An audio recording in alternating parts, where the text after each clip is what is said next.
Dear students, as we know that in the last video we were talking related with movement of substances across carrier protein based on their direction. We were explaining. So as we have told in previous video itself, two molecules are crossing the carrier protein, and if they were interdependent and they are in same direction, that would be called by the name symport. Then two substances are crossing those carrier protein, are moving through carrier protein if they are interdependent but they are in opposite direction, means this is called by the name antipode. But whether they were moving in same direction or if they were moving in opposite direction, generally it would be called by the name co-transportation itself. Because two substances which are moving through those carrier protein, if they were interdependent to each other, then this term called by the name co-transportation can be used. Now, third one, let us consider this is a carrier protein.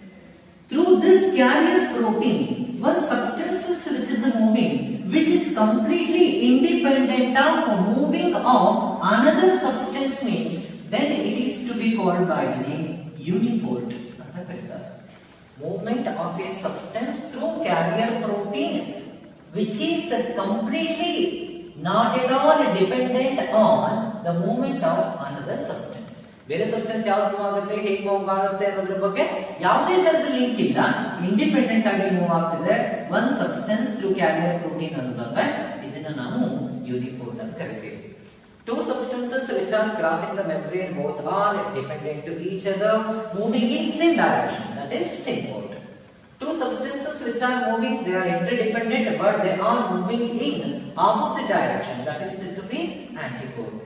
The substance which is crossing that particular carrier protein without having any dependency over the movement of another substance, means then it is called by the name uniport anta karitare.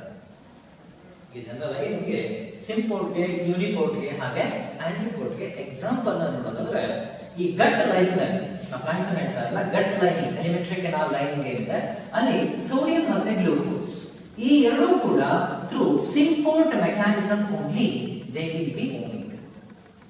ಸಿಂಪೋರ್ಟ್ ಅದು ನಿಮಗೆ best example ಆಗುತ್ತೆ. ಇನ್ನು sodium calcium ಅಥವಾ sodium proton they will show the movement through antiport. ನಿಮಗೆ conduction of nerve impulses ಅಂತ ಹೇಳಿ ಒಂದು topic ಇತ್ತು. ನರ್ವ್ ಇಂಪಲ್ಸಸ್ ಹೇಳಬೇಕಾದ್ರೆ ನ್ಯೂರಲ್ ಕೋಆರ್ಡಿನೇಷನ್ ಹೇಳಬೇಕಾದ್ರೆ ಅಲ್ಲಿ ನಿಮಗೆ ವಿಜಿಸಿ ಅಂತ ಬರುತ್ತೆ, ವೋಲ್ಟೇಜ್ ಗೇಟೆಡ್ ಚಾನಲ್ ಅಂತ ಹೇಳ್ಕೊಟ್ಟಿರ್ತಾರೆ. ಕಂಡಕ್ಷನ್ ಆಫ್ ನರ್ವ್ ಇಂಪಲ್ಸಸ್ ಹೇಳಬೇಕಾದ್ರೆ ಅಲ್ಲಿ ಸೋಡಿಯಂ ಮೂವ್ ಆಗೋದೇನಿದೆ during voltage gated channel during the time of nerve impulses conduction. That is the best example for uniport. Our intention is to now to explain how conduction of nerve impulses will take place. ಅದು zoology ಒಳಗಡೆ ಅದನ್ನ ಹೇಳ್ಕೊಡ್ತಾರೆ, ಅದ್ರಾಗ ಹೇಳಿರ್ತಾರೆ. ಅಲ್ಲಿ sodium movement ಅನ್ನ ಹೇಳ್ಬೇಕಾದ್ರೆ ಯಾವ್ದ್ರೊಳಗೆ conduction of nerve impulses ಅನ್ನ ಎಕ್ಸ್ಪ್ಲೈನ್ ಮಾಡ್ಬೇಕಾದ್ರೆ ವೋಲ್ಟೇಜ್ ಗೇಟೆಡ್ ಚಾನಲ್ ಅಂತ ಎಕ್ಸ್ಪ್ಲೈನ್ ಮಾಡಿರ್ತಾರೆ.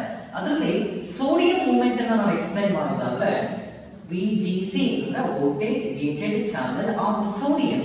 That is the best example for uniport. ಈಗ already we have discussed symport ಅಂದ್ರೇನು, ಆಂಟಿಪೋರ್ಟ್ ಅಂದ್ರೇನು, ಯೂನಿಪೋರ್ಟ್ ಅಂದ್ರೇನು, ಹಾಗೆ ಅದಕ್ಕೆ ಎಕ್ಸಾಂಪಲ್ಸ್ ಏನು ಅನ್ನೋದನ್ನ ನಾವು ಇದಕ್ಕೆ ಹೇಳ್ತೀವಿ. ಅಲ್ಲಿಗೆ ಈ ಪ್ಯಾಸಿವ್ ಟ್ರಾನ್ಸ್ಪೋರ್ಟ್ ಅನ್ನೋದೇನಿದೆ ಅದು ನಿಮಗೆ ಹೇಳ್ಕೊಟ್ಟಾಗ ಆಗುತ್ತೆ. ಪ್ಯಾಸಿವ್ ಟ್ರಾನ್ಸ್ಪೋರ್ಟ್ ಅಂತ ನೆನಪಲ್ಲಿ ಅದು ಮೂವ್ಮೆಂಟ್ ಹೇಗಾದ್ರೂ ಆಗಲಿ, ಬಟ್ ಮೂವ್ಮೆಂಟ್ ಹೇಳ್ಬೇಕಾದ್ರೆ higher to lower concentration substances move ಆಗೋದು and without expenditure of energy. Passive transport ಅಲ್ಲಿ ನಾವು ಹೇಳಿರೋದು. ನೆಕ್ಸ್ಟ್ ನಾವು ಹೇಳಬೇಕಾಗಿದ್ದು active transport mechanism. In last video we have shown the presence of carrier protein, then protein channels, and apart from this the type of carrier protein present in the membrane, so called by the name protein pump ಅಥವಾ pump ಅಂತ ಕರೆಯಬಹುದು. ಈ carrier protein ನಾವು ತೋರಿಸಿದ್ವಿ, but ಅದ್ರ ಬಗ್ಗೆ ಏನು ಹೇಳಿಲ್ಲ. ನಾವು ಇದನ್ನ ಹೇಳಿದ್ವಿ, ರೊಟೇಷನ್ ಆಗುತ್ತೆ. ಈ ಕ್ಯಾರಿಯರ್ ಪ್ರೋಟೀನ್ ರೊಟೇಷನ್ ಆದ್ರೆ the substances what they have received it will be taken towards other direction ಅಂತ ಹೇಳಿದ್ವಿ. Through pores, protein channels from the region of their higher concentration to the region of lower concentration, substances would be transported ಅಂತ ನಾವು ಹೇಳಿದ್ವಿ. But ಇದೊಂದು verb ಹಾಗೆ ಬಿಟ್ಟು ಬೇರೆ ಹೇಳಿಲ್ಲ ಅದರ ಬಗ್ಗೆ ನಾವು. ಪ್ರೋಟೀನ್ ಪಂಪ್ ಅಥವಾ ಪಂಪ್ ಅಂತ ಕರೀಬಹುದು. ಅದೇನದು? ಅದು ಕ್ಯಾರಿಯರ್ ಪ್ರೋಟೀನ್. ಬಟ್ ಅದರ ರೋಲ್ ಎಲ್ಲಿ ಅಂತ ಕೇಳಿದ್ರೆ in case of active transport. Then what is meant by active transport of substances? ಅಂತ ಕೇಳಿದ್ರೆ, if substances were transported from lower concentrated region to higher concentrated region, then it is could be called by the name active transport. Any substances across these protein carrier, pump ಅಂತ ಹೇಳಿದಾಗ protein pump ಅಂತ ಹೇಳಿದಾಗ ಇದು protein carriers ಅಂದ್ರೆ substances ಕ್ಯಾರಿನ ಮಾಡುತ್ತೆ. ಈ carrier protein ಏನ್ ಮಾಡ್ತಾ ಇದೆ ಅಂದ್ರೆ they are allowing the transport of substances from the region of its lower concentration to the region of its higher concentration. ಕೆಲಸ ಇಷ್ಟನೇ ಕ್ಯಾರಿಯರ್ ಏನ್ ಮಾಡುತ್ತೆ? ಸಬ್ಸ್ಟೆನ್ಸ್ ಅನ್ನ ಟ್ರಾನ್ಸ್ಪೋರ್ಟ್ ಮಾಡುತ್ತೆ. ಅದು ಎಲ್ಲಿಂದ ಎಲ್ಲಿಗೆ? from the region of their lower concentration to the region of its higher concentration. higher to lower ಬಂದಿದ್ರೆ without expenditure of energy ಬರುತ್ತೆ. ಬಟ್ ಇಲ್ಲಿ transportation of substances to happen through carrier protein from the region of its lower concentration to the region of its higher concentration means definitely this process require expenditure of energy. That is the reason why this phenomenon is called by the name active transport. Then what is the difference between passive transport and active transport? Similarities ಏನು similarities ಕೇಳಿದ್ರೆ ಹೆಚ್ಚಿನ charged particles ಎಲ್ಲವೂ ಕೂಡ ಅಥವಾ hydrophilic substances ಎಲ್ಲವೂ ಕೂಡ through assistance of ಪ್ರೋಟೀನೇ carry ಆಗುತ್ತೆ. ಆಕ್ಟಿವ್ ಟ್ರಾನ್ಸ್ಪೋರ್ಟ್ ಅಲ್ಲಾದ್ರೂ ಅಷ್ಟೇ, ಪ್ಯಾಸಿವ್ ಟ್ರಾನ್ಸ್ಪೋರ್ಟ್ ಅಲ್ಲಾದ್ರೂ ಅಷ್ಟೇ. ಏನು ಲಿಪೋಫಿಲಿಕ್ ಸಬ್ಸ್ಟೆನ್ಸಸ್ ಇದೆ, ಅನ್ಚಾರ್ಜ್ಡ್ ಪಾರ್ಟಿಕಲ್ಸ್ ಇದೆ ಅಂದ್ರೆ ಸಿಂಪಲ್ ಡಿಫ್ಯೂಷನ್ ಆಗುತ್ತೆ, ಪ್ರೋಟೀನ್ ಅಸಿಸ್ಟೆನ್ಸ್ ಬೇಕಾಗಲ್ಲ. Carrier proteins are not required. But ಹೆಚ್ಚಿನದೆಲ್ಲವೂ ಕೂಡ ನಿಮ್ಗೆ ಗೊತ್ತಿರೋ ಹಾಗೆ ಅಥವಾ ನಾವು ಹೇಳಿರೋ ಹಾಗೆ ಅವೆಲ್ಲವೂ ಚಾರ್ಜ್ಡ್ ಪಾರ್ಟಿಕಲ್ಸ್ ಆಗಿರ್ತವೆ, ಅಯಾನಿಕ್ ಫಾರ್ಮ್ ಅಲ್ಲಿ ಇರುತ್ತೆ, ಅಥವಾ ನಾವು ಹೇಳಿದಾಗೆ ಹೈಡ್ರೋಫಿಲಿಕ್ ಸಬ್ಸ್ಟೆನ್ಸಸ್ ಆಗಿರುತ್ತೆ. ಹಾಗಿದ್ರೆ ಪ್ರೋಟೀನ್ ಅಸಿಸ್ಟೆನ್ಸ್ ಬೇಕೇ ಬೇಕು. ಬಟ್ ವ್ಯತ್ಯಾಸ ಎಲ್ಲಿ ಕೇಳಿದ್ರೆ passive transport ಅಲ್ಲಿ substances will be carried from the region of their higher concentration to the region of its lower concentration, whereas in case of active transport substances will be pumped from the lower concentrated region to higher concentrated region. But passive transportation there is no need of expenditure of energy, but active transport energy is compulsorily needed. ಸರಿ, ನೀವೇನೋ ಆಗ ಅದಕ್ಕೆ example ಕೊಟ್ರೆ active passive transportation ಗೆಲ್ಲ active transportation ಗೆ example ಏನಾದ್ರು ಕೊಡ್ಬೋದು ಅಂತ ಕೇಳಿದ್ರೆ ಬೆಸ್ಟ್ ಎಕ್ಸಾಂಪಲ್ ಎಲ್ಲಿ ನೋಡ್ತೀರಾ ಅಂತಂದ್ರೆ ಗಾರ್ಡ್ ಸೆಲ್. ನಿಮ್ಗೆ ಗೊತ್ತು guard cell movement is very much essential for movement of stomatal opening and closing. ನಿಮ್ಗೆ ಗೊತ್ತು ಡೇ ಟೈಮ್ ಅಲ್ಲಿ ಸ್ಟೊಮ್ಯಾಟ ಕ್ಲೋಸ್ ಆಗಿರುತ್ತೆ, ಹೌದಾ? ಡೇ ಟೈಮ್ ಅಲ್ಲಿ ಸ್ಟೊಮ್ಯಾಟ ಓಪನ್ ಇರುತ್ತೆ, ನೈಟ್ ಅಲ್ಲಿ ಕ್ಲೋಸ್ ಇರುತ್ತೆ.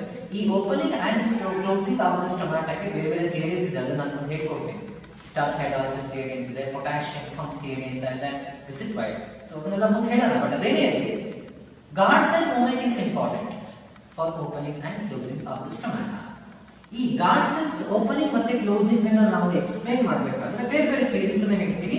ಅಲ್ಲಿ ಒಂದ್ ಕಡೆ ಏನ್ ಹೇಳ್ತೀನಿ ಅಂತಂದ್ರೆ movement of either H plus or K plus, that is very much essential for opening and closing of stomata mediated by the guard cell ಅಂತ ಹೇಳಿ. ಈ H plus ಮತ್ತೆ K plus ಯಾವುದರೊಳಗೆ guard cell membrane ಅಲ್ಲಿ ಆ transportation ಆಗೋದು through active transport. guard cell membrane ಇದೆ, ಅದನ್ನ ಬರೆಯುವಂತ ಮಿಸಸ್ ಪಿ ಲೈನ್ ಬರೆದ್ರೆ guard cell ಹಿಂಗ್ ಬರೀತೀವಿ. ಥ್ರೂ guard cell membrane ಕ್ರಾಸ್ ಆಗಬೇಕು ಅಂದ್ರೆ H plus ಆಗಿರಲಿ K plus ಆಗಿರಲಿ ಹೇಗೆ ಟ್ರಾನ್ಸ್ಪೋರ್ಟೇಷನ್ ಆಗುತ್ತೆ ಕೇಳಿದ್ರೆ ಆಕ್ಟಿವ್ ಟ್ರಾನ್ಸ್ಪೋರ್ಟೇಷನ್ ಇಂದ ಆಗುತ್ತೆ. ಹಾಗಾಗಿ this is the best example. And one more thing, just like other carrier protein, even this particular protein, carrier protein so called by the name pump, they are having their own saturation level. Saturation ಅಂದ್ರೆ ಗೊತ್ತಾಗುತ್ತೆ ಅನ್ಕೊಂಡಿದ್ದೀನಿ. Only that some amount of substances could be transported through them if sufficient number of substances were already there on the membrane of these protein, means additional substances cannot be transferred. ಒಂದು amount ಅಂತ ಇರುತ್ತೆ ಅಥವಾ ಒಂದಷ್ಟು point ಅಂತ ಇರುತ್ತೆ, ಒಂದೊಂದು point ಅಲ್ಲೂ ಕೂಡ ಒಂದೊಂದು ಸಬ್ಸ್ಟೆನ್ಸ್ ಅನ್ನ ಕ್ಯಾರಿ ಮಾಡುತ್ತೆ ಅಂತ ಅನ್ಕೊಂಡ್ರು ಕೂಡ ಆ ಎಲ್ಲಾ ಲೊಕೇಶನ್ಸ್ ಗಳು ಅಥವಾ ಎಲ್ಲಾ ಪಾಯಿಂಟ್ಸ್ ಗಳು ಆಲ್ರೆಡಿ ಫಿಲ್ ಅಪ್ ಆಗಿದೆ ಅಂದ್ರೆ ಅಡಿಷನಲ್ ಸಬ್ಸ್ಟೆನ್ಸ್ ಅನ್ನ ಕ್ಯಾರಿ ಮಾಡಕ್ಕಾಗಲ್ಲ. For example 7 different locations, 7 different points were there. That means 7 substances could be transported. All 7 places were being occupied by different substances. Now there is no possibility of carrying 8th one. ಇರೋದೇ 8 ಜಾಗ, ಪ್ರತಿಯೊಂದು ಜಾಗದಲ್ಲೂ ಒಂದೊಂದು substance ಗಳು ಹೋಗ್ತಾ ಇದೆ. ಈಗ transportation ಆಗೋದಕ್ಕೆ ready ಇದೆ. ಬಟ್ ಅಡಿಷನಲ್ ಆಗಿ ಇನ್ನೂ ಸಬ್ಸ್ಟೆನ್ಸ್ ನೀವು ಅಡಾಪ್ಟ್ ಮಾಡ್ತಾ ಹೋದ್ರೆ ಅದನ್ನ ಕ್ಯಾರಿ ಮಾಡಕ್ ಆಗಲ್ಲ. ಅವಾಗ ಏನ್ ಹೇಳ್ತೀರಿ ನೀವು ಕೇಳಿದ್ರೆ, they have already reached which level ಅಂತ ಕೇಳಿದ್ರೆ saturation level. Is it right? ನಿಮ್ಗಾದ್ರೂ ಅಷ್ಟೇ ತಾನೆ, ಬೆಳಗ್ಗೆ ನಾಷ್ಟ ಮಾಡಬೇಕು ಅಂತಂದ್ರೆ 7 ಇಡ್ಲಿ ತಿಂತೀರಿ ಅಂತ ಅನ್ಕೋಣ, ಜಾಸ್ತಿನೇ ತಿಂತೀರಿ ಅಂತಂದ್ರೆ ಅದು ನಿನ್ನ ability, that is your body saturation level. 7 is already been taken, that means your body is already under saturation. But additionally I have supplied 8 more. Can you take them? Can you digest them? ಅಂತಂದ್ರೆ no sir, I am already saturated. ಹೇಗೆ ನಮಗೆ saturation level ಅಂತ ಇದೆಯೋ, 25 kg ಭಾರನ ಹೊರ್ತೀಯಪ್ಪ ನೀನು ಅಂತ ಅನ್ಕೋಣ. ಹೊತ್ತಿದ್ಯಾ, ನಾನು ಅದನ್ನ ನೋಡಿದ್ದೀನಿ. ನಾನು ಇನ್ನೊಂದು 50 kg ತಂದು ಅದ್ರ ಮೇಲೆ ಇಡ್ತೀನಿ ಅಂತಂದ್ರೆ ನಿನಗೆ ಆಗುತ್ತೆ ಕೇಳಿದ್ರೆ ನಿನ್ನ ಬಾಡಿ ಸ್ಯಾಚುರೇಷನ್ 25 kg ಗೆ ಕ್ಲೋಸ್ ಅದು.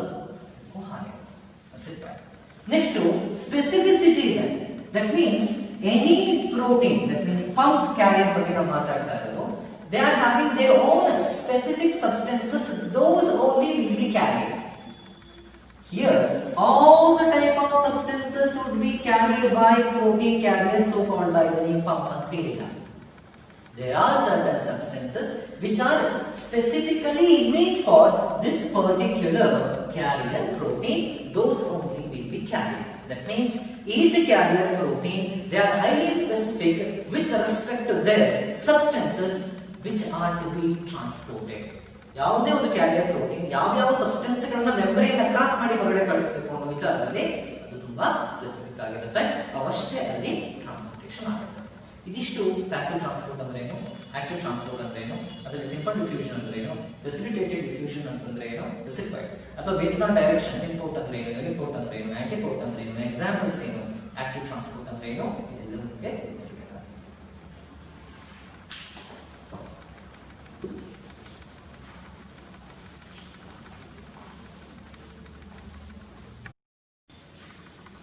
Okay, dear students, as you know that so far we have explained active and transportation, active and passive transportation of substances already we have completed. Next we need to explain various way of short distance transport of water. Long distance transport means it will occur through translocation itself, that means conductive tissues are needed for that. We are still in the zone, that means we got explaining only short distance transportation of the substances. Especially with reference to water we were talking, there are some physiological processes like imbibition or it may be osmosis. Already we have completed diffusion only, as we know that diffusion, that is not only related with the water. This is not only related with the solvent molecule diffusion, either solid or the liquid or the gaseous particles. This is quite. But here, after completion of diffusion, next process which is to be explained here, that is imbibition. Book ಅಲ್ಲಿ osmosis first ಇದೆ, ಆಮೇಲೆ imbibition ಇದೆ. First imbibition ಹೇಳಿ, ಆಮೇಲೆ osmosis ನ ಹೇಳೋಣ. Osmosis ಸ್ವಲ್ಪ detail ಜಾಸ್ತಿನೇ ಹೇಳಬೇಕು ಹಾಗೆ. ಸರಿ, ಏನಿದು imbibition ಅಂತಂದ್ರೆ ಏನು? Imbibition ಗೊತ್ತಾಗಬೇಕು ಅಂದ್ರೆ ಇದರ ಡಿಫರೆನ್ಸ್ ಗೊತ್ತಾಗಬೇಕು. There are two separate words like absorption and adsorption. Then what is the difference between absorption and adsorption? Letter D and B are different ಅಂತ ಹೇಳ್ತೀರಾ? ಅದಾದ್ರೆ absorption, ಇದಾದ್ರೆ adsorption. ಅದು B ಆದರೆ D ಅದ. ಇದೇ ಡಿಫರೆನ್ಸ್ ಅಲ್ಲ. Is it right? ಈಗ ಯಾವುದೊಂದು surface ಇದೆ, ಯಾವ ಸರ್ಫೇಸ್ ಅಂತ ನಾವೇ ಗೊತ್ತಾಗುತ್ತೆ. ಇದು ಸರ್ಫೇಸ್ ಇದೆ. ಈಗ ವಾಟರ್ ಮಾಲಿಕ್ಯೂಲ್ಸ್ ಅನ್ನ ಇದಕ್ಕೆ ಹಾಕಿದ್ರಿ ನೀವು. ವಾಟರ್ ಮಾಲಿಕ್ಯೂಲ್ಸ್ ಅನ್ನು ನೀವು ಪೋರ್ ಮಾಡಿದ್ರಿ, ಆ water molecule through that surface which is penetrated towards inner side, inner part ಅಂತ, then it is to be called by the name absorption. Through the material it has penetrated ಅನ್ನೋದಾದ್ರೆ ಅದು absorption ಆಗುತ್ತೆ. Sir, but hingagiಲ್ಲ. This is the surface. Those water molecules were sticked on the surface of the material itself instead of being taken towards inner part. Just on the surface only those molecules were localized. As a result of that, volume is slightly increased. ಅನ್ನೋದಾದ್ರೆ ಇದನ್ನು ನಾವು ಏನಂತ ಕರಿಬೇಕಾಗುತ್ತೆ? Absorption ಅಂತ ಕರಿಬೇಕಾಗುತ್ತೆ. ಯಾವುದೋ ಒಂದು material ಮೇಲೆ water ಬಿದ್ದಾಗ ಆ ವಾಟರ್ ಆ ಮೆಟೀರಿಯಲ್ ಥ್ರೂ ಒಳಗಡೆ ಏನಾದರೂ ಮೂವ್ ಆಯ್ತು ಅಂತಂದ್ರೆ ಇನ್ನರ್ ಸರ್ಫೇಸ್ ಗೆ ರೀಚ್ ಆಯ್ತು ಅಂದ್ರೆ ಅದು ಅಬ್ಸಾರ್ಪ್ಷನ್. ಇಲ್ಲ ಮೆಟೀರಿಯಲ್ಸ್ ಮೇಲೆ ಸ್ಟಿಕ್ ಆಗಿದೆ, ಮೆಟೀರಿಯಲ್ಸ್ ಮೇಲೆ ಅದರ ಮೂವ್ಮೆಂಟ್ ನಿಂತು ಹೋಗ್ಬಿಟ್ಟಿದೆ, ಹಾಗಿದ್ದು ಆ ಜಾಗದಲ್ಲಿ ವಾಲ್ಯೂಮ್ ಏನಾದರೂ ಇನ್ಕ್ರೀಸ್ ಆಗಿದೆ ಅನ್ನೋದಾದ್ರೆ ಅದನ್ನ ಅಬ್ಸಾರ್ಪ್ಷನ್ ಅಂತ ಹೇಳಬೇಕಾಗುತ್ತೆ. ಹಾಗಾದ್ರೆ ಇನ್ಹಿಬಿಷನ್ ಅಂದ್ರೆ ಏನು ಕೇಳಿದ್ರೆ this is not related with absorption. ಹಾಗಾದ್ರೆ ಏನು ಅಬ್ಸಾರ್ಪ್ಷನ್ ಇಟ್ ಈಸ್. ಯಾವುದು ಇನ್ಹಿಬಿಷನ್ ಅಂದ್ರೆ absorption of water molecule on the surface if it is having some hydrophilic substances ಅಥವಾ colloids ಅಂತ ಕೂಡ ಹೇಳ್ತೀವಿ. hydrophilic colloids ಅಂತ ಕೂಡ ಹೇಳ್ತಾರೆ. There would be presence of either cellulose, pectin, starch, agar or some proteins over the surface of the material. Here water molecules would be stuck on the surface of the material. They get absorbed. Absorption of water molecule because of presence of some hydrophilic substances on the material, that is called inhibition. What is inhibition? It is a mechanism of absorption of water from whom by some hydrophilic water loving substances. They are supposed to be there. ಯಾಕಂದ್ರೆ water molecule ಗಿಡದ ನಿಲ್ಲಿಸ್ಕೊಳ್ತಿದೆ ಅಂತ ಅನ್ನೋದಾದ್ರೆ ಅದು hydrophilic substances ಆಗಿರಬೇಕು. ಅದು hydrophilic colloids ಅಂತ ಹೇಳ್ತೀವಿ. ಅದು ಸೆಲ್ಯುಲೋಸ್ ಆಗಿರಲಿ, ಪೆಕ್ಟಿನ್ ಆಗಿರಲಿ, ಸ್ಟಾರ್ಚ್ ಆಗಿರಲಿ, ಅಗಾರ್ ಆಗಿರಲಿ ಅಥವಾ ಪ್ರೋಟೀನ್ಸ್ ಆಗಿರಲಿ, ಈ ಪಾರ್ಟಿಕಲ್ಸ್ ಗಳು ಅಥವಾ ಈ ಮಾಲಿಕ್ಯೂಲ್ಸ್ ಏನಾದ್ರು ಅಥವಾ ಈ ಕೆಮಿಕಲ್ ಕಾಂಪೋಸಿಷನ್ಸ್ ಏನಾದ್ರು ಆ ಸರ್ಫೇಸ್ ಮೇಲೆ ಇತ್ತು ಅಂತಂದ್ರೆ water molecules would be absorb. This is called by the name inhibition. ಇಲ್ಲಿ ಎರಡು ವರ್ಡ್ಗಳಿವೆ, ಒಂದು ಇಂಬಿಬ್ಯಾಂಟ್, ಇನ್ನೊಂದು ಇಂಬಿಬೇಟ್. ಇಂಬಿಬ್ಯಾಂಟ್ ಅಂತ ಹೇಳಿದ್ರೆ ಇವು cellulose, pectin, starch, agar agar, protein, they are said to be imbibant. ಅಂದ್ರೆ ಯಾರು ವಾಟರ್ ಮಾಲಿಕ್ಯೂಲ್ ಅನ್ನ ಅಬ್ಸಾರ್ಬ್ ಮಾಡಿಸ್ಕೊಳ್ತಾರೋ, the composition of chemicals which are having the ability to hold the water, which are having ability to absorb the water, they are called by the name imbibitant. Which is absorbed, that is nothing but water, this is called by the name imbibate. ಯಾರನ್ನ absorption ಮಾಡ್ಕೊಳ್ತಿರೋ ಆ material ಗಳಿಗೆ ಇಂಬಿಬ್ಯಾಂಟ್ ಅಂತ ಕರೀತಾರೆ. ಯಾರು ಅಲ್ಲಿ ಹೋಗಿ struck ಆಗ್ತಾರೋ ಅವರಿಗೆ imbibate ಅಂತ ಕರೀತಾರೆ. What is the difference between imbibant and imbibate ಅಂತ ಕೇಳಿದ್ರೆ, imbibant are the chemicals which supposed to be there on the material to absorb, they are imbibitant. Molecules of water which would be absorbed over those material, that is called by the name imbibate. ಸರಿ, ಒಂದು ಕಡೆ ಈ ತರ ಇಂಬಿಬಿಷನ್ ಆಗಿದೆಯಲ್ಲ, ಹಿಂಗಾಗಿ water molecules ಎಲ್ಲ ಹೋಗಿ surface ಮೇಲ್ಗಡೆ ಲೋಕಲೈಸ್ ಆಗಿದೆ, ಸ್ಟಾಕ್ ಆಗಿದೆ, ನಿಂತ್ಕೊಂಡಿದೆ ಅಥವಾ ಅಲ್ಲೇ ಸ್ಟಾಪ್ ಆಗಿದೆ. ಏನೇನ್ ಚೇಂಜಸ್ ಆಗುತ್ತೆ ಹಾಗಾದ್ರೆ ಇಂಬಿಬಿಷನ್ ಅಂದ್ರೆ ಅಂತ ನೋಡೋದಾದ್ರೆ, ಒಂದು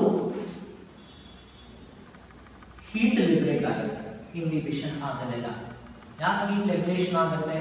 ವಾಟ್ ಇಸ್ ದ ಎಫೆಕ್ಟ್ ಅಥವಾ what is the reason behind liberation of heat ಅಂತ ಕೇಳಿದ್ರೆ, water molecules will be losing their kinetic energy over here. Loss of kinetic energy of them will be shown through the formation of heat here or through the liberation of heat here. Sir, kinetic energy ಯಾಕೆ loss ಆಯಿತು? Physics ನವರು ಹೇಳ್ಬೋದು, energy gained due to motion, ಅದು kinetic energy ಅಂತ ನಾವು ಕಲ್ತಿರೋದು. ನೀವು ಹಾಗೆ ಕಲ್ತಿದ್ದೀರಿ ಅಂತ ಅನ್ಕೊಂಡಿದ್ದೀವಿ. ಮೂವ್ಮೆಂಟ್ ಇಂದ ಬಂದಿರೋ ಎನರ್ಜಿ ಏನಿದೆ ಅದು ಕೈನೆಟಿಕ್ ಎನರ್ಜಿ. ಸ್ಟೋರ್ಡ್ ಎನರ್ಜಿ ಅಂದ್ರೆ ಪೊಟೆನ್ಷಿಯಲ್ ಎನರ್ಜಿ ಅಂತ ಕರಿತೀರಾ, ನಮ್ಗೆ ಗೊತ್ತಿಲ್ಲ, ನಿಮ್ಗೆ ಗೊತ್ತಿರುತ್ತೆ. ಕೈನೆಟಿಕ್ ಎನರ್ಜಿ ಯಾವಾಗ ಬರುತ್ತೆ? If anything is under motion, if the object is moving from one place to other place, definitely you can expect kinetic energy to liberate there. But ಇಲ್ಲಿ ನಾನು ಹೇಳಿರೋದು water molecules are moving around the material ಅಂತಲ್ಲ. Water molecules were struck or they were sticked or their movement were stopped. That means you can't expect kinetic energy over there. That means they have lost their kinetic energy. Loss of their kinetic energy was shown in the form of liberation of heat on the material. ಒಂದು changes ಏನಾಗುತ್ತೆ ಅಂತ ಹೇಳ್ತಿರೋ. ಎರಡನೇದು ತುಂಬಾ ಸರಿ example ಕೊಟ್ಟಿರ್ತೀವಿ. During monsoon season, during rainy season, wooden Windows and wooden doors R not easily open. Is it write about? In order to open either the wooden door or wooden windows, it is not easy to open them. ನೀವು door open ಮಾಡಬೇಕಾದ್ರೆ wooden door plastic ಇಂದ ಮತ್ತು fibre ಗಳನ್ನ ಇಡ್ತಾರೆ, ಮರದ ಬಾಗಿಲನ್ನ ಹಾಕೋದು ಅಥವಾ ತೆಗೆಯೋದು ಮಳೆಗಾಲದಲ್ಲಿ ಕಷ್ಟ. ಯಾಕೆ ಅಂತ ಹೇಳಿದ್ರೆ ಏನ್ ಹೇಳ್ತೀರಿ, ರೈನಿ ಸೀಸನ್ ಅಂದ್ಮೇಲೆ ನೀರು ಬಿದ್ದಿರುತ್ತೆ, ವುಡ್ ಸರ್ಫೇಸ್ ಅದು ಡೆಡ್ ಪಾರ್ಟ್ ಆಗಿರ್ಲಿ ಸೆಲ್ಯೂಲೋಸ್ ಅಂತೂ ಇದ್ದೇ ಇರುತ್ತೆ. ಸೆಲ್ಯೂಲೋಸ್ ಇತ್ತು ಅಂದ್ರೆ ವಾಟರ್ ಮಾಲಿಕ್ಯೂಲ್ಸ್ ಅನ್ನ ಅಡ್ಸಾರ್ಬ್ ಮಾಡ್ಕೊಂಡಿರುತ್ತೆ. ಅಡ್ಸಾರ್ಬ್ ಆದಾಗ ಏನಾಗುತ್ತೆ ಅಂದ್ರೆ ಆ ಮೆಟೀರಿಯಲ್ ವಾಲ್ಯೂಮ್ ಸ್ವಲ್ಪ ಇನ್ಕ್ರೀಸ್ ಆಗುತ್ತೆ. ನೀವು ಲಾಕ್ ಅನ್ನ ಯಾವಾಗ ಅದನ್ನ ಫಿಕ್ಸ್ ಮಾಡಿರ್ತಾರೋ ಅವಾಗ ಅದನ್ನೆಲ್ಲ ಯೋಚನೆ ಮಾಡ್ಕೊಂಡು ಲಾಕ್ ಫಿಕ್ಸ್ ಮಾಡಕ್ಕಾಗಲ್ಲ, ಲಾಕ್ ಇದ್ದಂಗೆ ಇರುತ್ತೆ. ಬಟ್ ಬಾಗಿಲು ಉಬ್ಬದೆ ಅಂತ ಹೇಳ್ತಿರಲ್ಲ ನೀವು ಕನ್ನಡದಲ್ಲಿ ಹೇಳೋದಾದ್ರೆ, ಆ ಉಬ್ಬುವಿಕೆ ಏನಿದೆ that is due to inhibition itself. Volume increase ಆಗಿರೋದಕ್ಕೆ ಅಬ್ಸಾರ್ಪ್ಷನ್ ಕಾರಣ ಅಲ್ಲ, adsorption is the reason, inhibition is the reason. ಅಂದ್ರೆ ಏನು ಅಂತ ಅನ್ನೋದು ವಿಷಯ ಇದೆ, ವಾಲ್ಯೂಮ್ ಏನಂತಂದ್ರೆ ದಟ್ ಈಸ್ ಇನ್ಕ್ರೀಸಿಂಗ್. ಬೆಂಗಾಲೋಗ್ರಾಮ್ ಕೇಳಿದ್ರೆ ಅಂತ ಅನ್ಕೊಂಡಿದ್ದೀನಿ. If it is soaked with in the water, so definitely volume increase ಆಗಿದೆ ಅಂತ ನೋಡಬಹುದು. ನೀವು ಬೆಂಗಾಲೋಗ್ರಾಮ್ ಕೇಳಿದಿರೋ ಇಲ್ವೋ ಗೊತ್ತಿದೆ ಅಂತ ಅನ್ಕೊಂಡಿದ್ದೀನಿ. ಬೆಂಗಾಲೋಗ್ರಾಮ್ ಅನ್ನ ವಾಟರ್ ಒಳಗೆ ಸೋಕ್ ಮಾಡಿಡಿ, ನೆನ್ಸಿಟ್ ಆದ್ಮೇಲೆ ನೀವು ಅದನ್ನ ನೋಡಿದ್ರೆ ಆ ಬೆಂಗಾಲೋಗ್ರಾಮ್ ವಾಲ್ಯೂಮ್ ನಿಮಗೆ ಉದ್ದಂಗೆ ಕಾಣಿಸುತ್ತೆ. That means there would be increase in the volume of Bengalogram if they were soaked within the water. Again, the reason is inhibition itself. ಅಲ್ಲಿಗೆ ಎರಡು ಚೇಂಜಸ್ ಅನ್ನು ನೀವು ಎಕ್ಸ್ಪೆಕ್ಟ್ ಮಾಡ್ತಾ ಇದ್ದೀವಿ. ಒಂದು heat liberate ಆಗೋದು due to loss of the kinetic energy of the water molecule. The second one is due to adsorption there will be increase in the volume of the material. Then during the time of inhibition, solution will not be formed. In concept ಗೊತ್ತಿದ್ರೆ ಗೊತ್ತಿರಲ್ಲ. Solution ಯಾವಾಗ formation ಆಗುತ್ತೆ? Solvent ಜೊತೆಗೆ salute mix ಆದ್ರೆ ಏನಾಗುತ್ತೆ ಅಂತ ಹೇಳಿದ್ರೆ solution formation ಆಗುತ್ತೆ. ಈಗ ಒಂದು ವೇಳೆ ವಾಟರ್ ಮಾಲಿಕ್ಯೂಲ್ಸ್ ಏನಾದ್ರೂ ಆ ಮೆಟೀರಿಯಲ್ ಒಳಗಡೆ ಅಲ್ಲಿರೋ ಸೆಲ್ಸ್ ಗಳ ಒಳಗಡೆ ಏನಾದ್ರೂ ರೀಚ್ ಆಗಿದ್ರೆ ಯಾವುದೇ ಮೆಟೀರಿಯಲ್ ಇರಲಿ, ಸೊ ಅಲ್ಲಿರೋ ಸೊಲ್ಯೂಟ್ ಪಾರ್ಟಿಕಲ್ ಜೊತೆಗೆ ಈ ಸಾಲ್ವೆಂಟ್ ಮಿಕ್ಸ್ ಆಗಿ ಸೊಲ್ಯೂಷನ್ ಫಾರ್ಮೇಷನ್ ಆಗ್ತಿತ್ತು. ಬಟ್ ಇದು ಒಳಗೆ ಹೋಗಲ್ಲ, ಯಾವುದೇ ಸರಿ ಒಳಗೆ ಹೋಗ್ತಾ ಇಲ್ಲ ಅಲ್ಲಿ ಅಂದಮೇಲೆ ಸಾಲ್ವೆಂಟ್ ಸಲ್ಯೂಟ್ ಜೊತೆಗೆ ಮಿಕ್ಸ್ ಆಗೋದಕ್ಕೆ ಚಾನ್ಸ್ ಇಲ್ಲ. ಅಂದ್ರೆ during the time of inhibition solution will not be formed. ಇದು ನಿಮಗೆ ಗೊತ್ತಿರಬೇಕು. ನೆಕ್ಸ್ಟ್ ಆಲ್ರೆಡಿ ಕೈನೆಟಿಕ್ ಎನರ್ಜಿ ಹೇಳಿದ್ದೀನಿ. ಆಮೇಲೆ ಇನ್ನೊಂದು ವಿಷಯ, ಯಾವುದೇ ಒಂದು ಪ್ರೊಸೆಸ್ ಅಲ್ಲಿ ಅಬ್ಸಾರ್ಪ್ಷನ್ ಆಗಬೇಕು ಅಂದ್ರೆ ಫಸ್ಟ್ ಸ್ಟೆಪ್ ಏನಾಗಿರ್ಬೇಕು ಕೇಳಿದ್ರೆ ಅಡ್ಸಾರ್ಪ್ಷನ್ ಆಗಿರ್ಬೇಕು. ಅದು ನಿಮ್ಗೆ ಇಲ್ಲಿ ಕ್ಲಿಯರ್ ಗೊತ್ತಾಗುತ್ತೆ. ಇದು ರೂಟ್ ಹೇರ್ಸ್, ಇದು ರೂಟ್ ಹೇರ್ಸ್ ಅಂತ ಅನ್ಕೊಳ್ಳಿ. ರೂಟ್ ಹೇರ್ಸ್ ವಾಟರ್ ಅನ್ನ ಏನ್ ಮಾಡಬೇಕು, ರಿಸೀವ್ ಮಾಡಬೇಕು.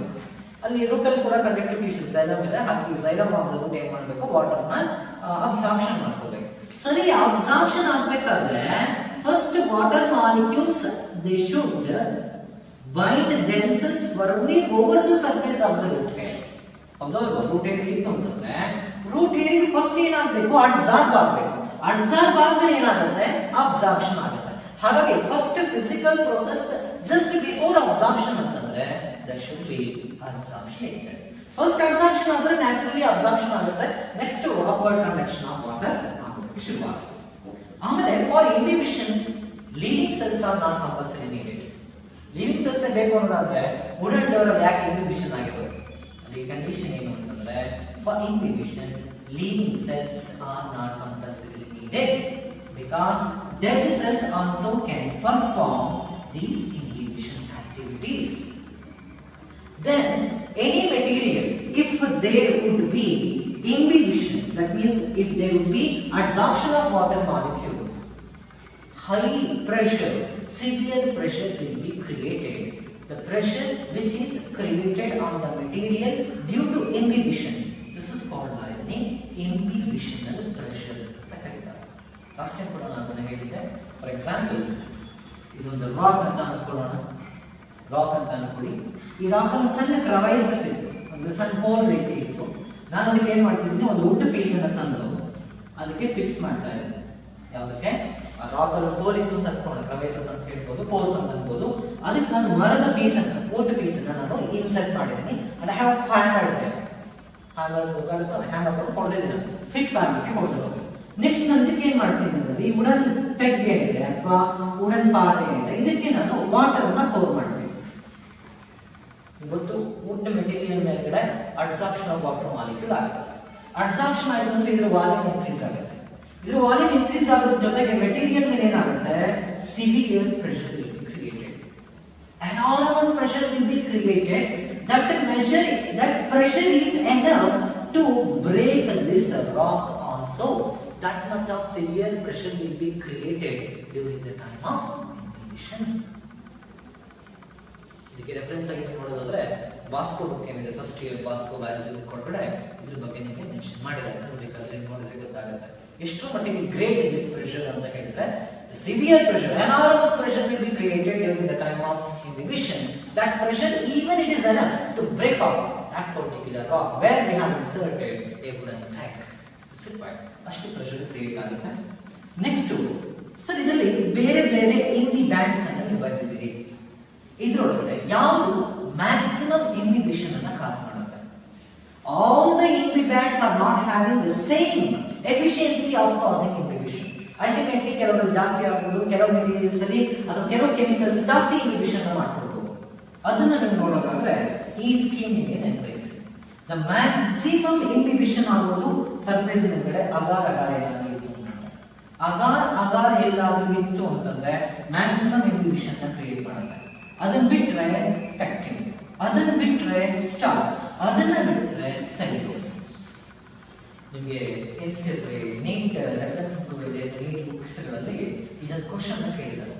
The maximum inhibition will be done by option A agar agar, B starch, cellulose, ಆ ಪ್ರೋಟೀನ್, ಪೆಕ್ಟಿನ್ ಅಂತ ಇದ್ರೆ ಫಸ್ಟ್ ಯಾವಾಗಲೂ ಅಗಾರ್ ಅಗಾರೇ ಬರಬೇಕು. ಅದಕ್ಕೆ ನಾನು ಈ ಸ್ಕೀಮ್ ನ ಬರೆದಿರೋದು. The maximum inhibition will be done by, ಯಾವುದೇ ಮೆಟೀರಿಯಲ್ ಮೇಲೆ ಅಗಾರ್ ಅಗಾರ್ ಇದ್ರೆ ಅದೇ ಮ್ಯಾಕ್ಸಿಮಮ್ ಇನ್ಹಿಬಿಷನ್ ಅನ್ನು ಕಾಸ್ ಮಾಡೋದು. ಅದನ್ನ ಬಿಟ್ರೆ ಪೆಕ್ಟಿನ್, ಅದು ಬಿಟ್ರೆ ಸ್ಟಾರ್ಚ್, ಅದು ಬಿಟ್ರೆ ಸೆಲ್ಯುಲೋಸ್.